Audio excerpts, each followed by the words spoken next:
Hello everyone, welcome back to this week's update. We're going to do things slightly differently this week. We're going to look at the markets first of all, as we always do, and then look at the dividends I received this week. And then we're going to jump on to something quite interesting, which is how I've applied additional filtering to pick stocks that are currently undervalued. So we're going to have a look at that just around to see how I pick those stocks and the different formulas I use to do that. And then we'll jump onto Trading212 just to see how the pies have actually performed this week. And then finally, we'll look at the tracking spreadsheet, so you can see exactly how each week how the pies have performed. And here's a bit of a snapshot. They're doing quite well. So let's jump into the market. So the market this week, the Vanguard FTSE 100, it's up again this week. It's closed there at £48.57. Last week it was £48.20. So it's a 5.57 CAGR this week. Last week it was minus 2.18, and the AAR is 0.62. Last week it was minus 0.15. The Vanguard S&P 500, again up again this week. £94.68 is closed. Last week it was £93.32. So that's a CAGR of 43%. Last week was 50%. So a real good gain there. And again, the AAR is 3.14, so doing well. You can see there the five bomb, the start date, and values for those CAGR calculations. So the actual Vanguard FTSE 100 itself, up 0.77 this week, and the S&P 500 is up 0.38. So on to the dividends. This week's dividends, a total of £1.85. You can see some big ones there. Shell came in at 20 pence, Rio Tinto came in at 25 pence, HSBC 24 pence, and Argos Dorados, I just butchered that name I think, 23 pence. So yep, lots of dividends coming in each week, so it's great to see. So changes to the pies, this is the big one. I've created a spreadsheet basically where I input a number of different values, so growth rates, dividends, things like that there, basically to work on the different number of formulas that works out the intrinsic value of different stocks. So you can see this one here I've got on screen. Up the top you've got earnings per share multiplied by the P value multiplied by growth rate. So that gives a value of £34. I've also got the Benjamin Graham's simple formula in there as well in the spreadsheet, the discounted cash flow model and the dividend discount model as well. So as a spreadsheet I have where, as I say, I punch in a whole bunch of numbers, and then each tab then on the spreadsheet basically does the calculations and then prints out the final amounts then for each of the different values.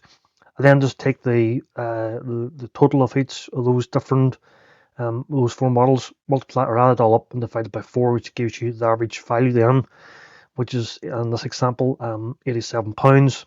It shows then the current price of the stock, which is £31, and then just below that you've got the difference. That difference is 36%. So that's basically the current value based on the intrinsic value, the average intrinsic value.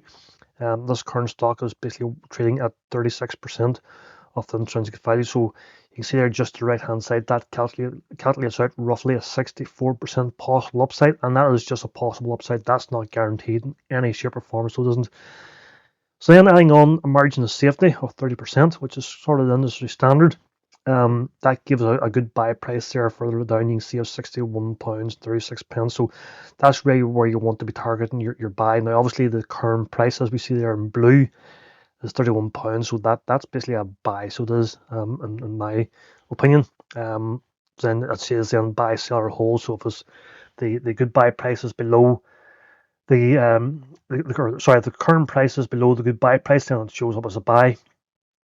If it's a sell, it'll be basically if the current price is higher than the intrinsic value, or a hold if it's sort of sitting in the middle. An additional filter then I've got the five bomb is the PE, so that's the Peter Lynch formula. So basically it takes the PE ratio and divides it by the growth rate and the dividend yield. And if it comes in less than 1, then that's basically a sign that the stock is undervalued. So that's the valuations, or the way I work out the value. So all the stocks now that I hold in all my pies are basically all 30% below what I've calculated as their intrinsic value. How you calculate that intrinsic value all depends on how you input the different numbers. As I say, I have a spreadsheet.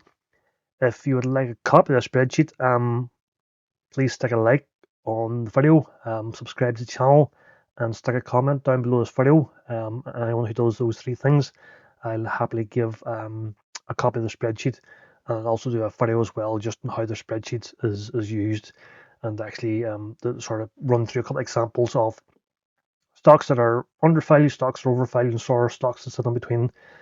So it'll be good to share that. So on to the pies themselves. Going to do it slightly differently here. Normally I have a table showing basically everything, all the different pies and what values are this week compared to last week. But what we'll do now, we'll jump into Trading212. We'll go through the different pies, see how they performed this week, and then we'll jump across into the spreadsheet where I've got all the different numbers, and we'll see how the different shares have performed each week. Okay, let's jump into Trading212. Okay, so you can see overall the pie for this week we're up £8.14, 0.2 rate of return. So you can see there has been a nice steady incline since the start of the week. It has been going up, so we're going in the right path here somewhere, so that's good to see. Looking then at the different pies themselves, this pie here, the Scalable Kings, it's up 0.4%. The high dividend yields pie is up 6.4%, so we're doing quite well on that, and there's a good steady incline there on the actual pie itself, so that's good to see. The low dividend yields, it's going up. We're up 0.6. You can see over this past week. Obviously, I had put in some, did some investment, and then took some stocks out as well. But you can see it has actually been a slight increase and has come across the break-even mark there. So as long as it keeps continuing like that, I'll be happy. Dividend growers not doing much, down 1.4% this week, pretty flat. So I'm just keeping an eye on that one just to see how it pans out. Growth at a reasonable rate, reasonable price. Again, up 1.2% this week. Sort of sitting flat, not done too much this week, so we'll just see how that one works out as well. The Buffett Moat Screener, again, pretty flat in this one, 0.3% we're up this week, no big movements. These ones here, so these are all new pies I've opened up this week, based on the calculations for intrinsic value. So basically I've looked at the UK London Stock Exchange and also the US NASDAQ and New York Stock Exchange. So basically taken the top companies based on market capital, and basically I worked through just to see from top down to see what different stocks are basically below market or below the intrinsic value with a 30% margin. This one here, Goldmine, this one includes the Peter Lynch PEGI ratio. So all these ones here basically are below their 30% intrinsic value and below Peter Lynch's PEGI value of 1. So they've done quite well just from the start of this week, 0.6%. These ones here, intrinsic value stock, they're basically below 30% intrinsic value. I haven't applied the PEGI ratio to it. They're currently down 0.1%. And then the non-dividend stocks, then basically these are stocks where there's no dividends paid out. These first two, the intrinsic gold mine, intrinsic value stocks, they pay out dividends. Non-div don't pay out. And again, there's no PEGI applied to that. That's down 0.5%. Same for the US, basically the same rules applied. So this one here is up 0.4% this week. This one's up 0.8, and this one's up 0.1. So they've done well this week just for starting out straight away. Vanguard, it's up 0.1%. It's pretty flat, slight increase, but nothing too much happening there. The biggest losers, I'm keeping an eye on this one. It hasn't really performed too well. I might do a bit of a call here and actually get rid of some of these stocks. It's down 0.5%. Overall, it's down 1.4%. It's not a big drop now, the Mazda doesn't. But if it continues to keep going that way, then I'll start and have a call of that. The Magic Formula itself, good incline this week, so it is. Basically, it's a nice riser there, up 4% this week. So I like to look at that there, the way it's going. As long as it keeps going in this direction, I'd be quite happy with that. On to the actual unrealized results. So basically it's up 0.33%, £11.90. So that's based on one what I've actually got invested. So that's the pies for this week. We'll jump now onto the spreadsheet and we'll have a look at that, and we'll see how the different pies have performed since the very start.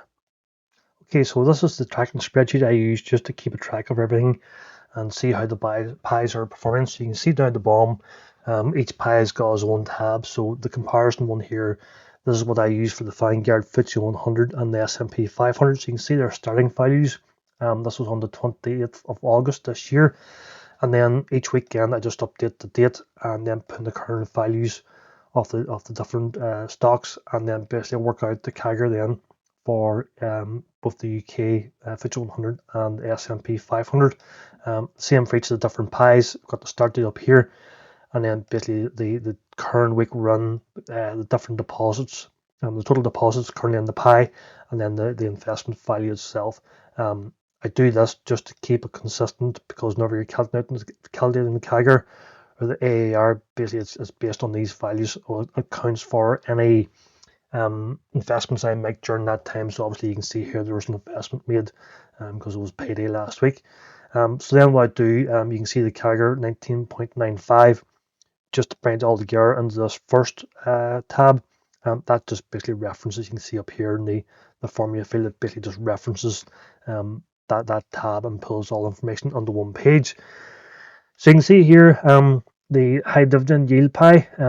Each week it's been performing or getting better. Well, dropped this last week. You can see minus 45% up to, or down to minus 53%, and then jumped up to 19.95%. So this is the CAGR rate, so this is compound annual growth rate. That's been calculated since the 28th of August right up until today's date. Basically, recording this actually on Saturday, but it'll be released Sunday. But there's no markets open over the weekend, so that's the reason why it's the 20th. High yield, the high dividend yields low risk pie. You can see steady increase, minus 10, minus 2, up to 6%. So that's been good. So that's growing each week. The dividend growers, 4%, 17%, 6%, good consistently above the 0%. So that means we're growing continuously somewhere. So that's good to see. Growth at a reasonable rate, again, minus 20%, minus 2%, up to 13%. So again, each week continually growing. So that's good to see. Scalable Kings, again, growing week on week, minus 7, minus 1, up to plus 4. Great to see that still continuing to grow. The Buffett Moat Screener, again, growing each week, minus 1 to plus 1 to plus 12, so that's good. This one here, I'm keeping an eye on this. I'm not overly happy, as I mentioned, whenever looking at the Trading212 pies, not really that great. Minus 11, minus 10, minus 15, so we just need to keep an eye on that to see what's happening.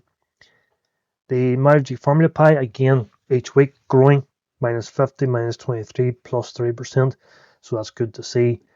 The Vanguard pie, minus 0.5, then up to plus 8, plus 6, so again, great to see that growing. These are the new ones I added on this week, so good start for that one, plus 8%. This one's minus 2. The non-div ones are minus 6. And then the US were basically plus 5, plus 10%, you could say, for that one, and plus 2%. So the US intrinsic value stocks that I've been picking, they're doing quite well. They're all plus there. The UK stocks, the first one's a plus, and these two are minuses. Basically, I jumped there. These two are minuses, so we'll keep an eye on them. But I don't think there'll be any issues with them. So coming right across then, so you can see the average CAGR then for each of the pies. So that's basically all the CAGR ratio or CAGR percentages for each pie each week. So basically minus 16, minus 7 to plus 6. So you can see the pies are definitely growing. They're going in the right direction. So that's what I want to see. And then you can see basically the net deposits. You can see it put just over £500 this week, this week. And then you can see the total value ending this week. So we're currently up. Again, you can see the AAR continuing to grow, 0.42 minus 0.23, and then up to plus 0.19.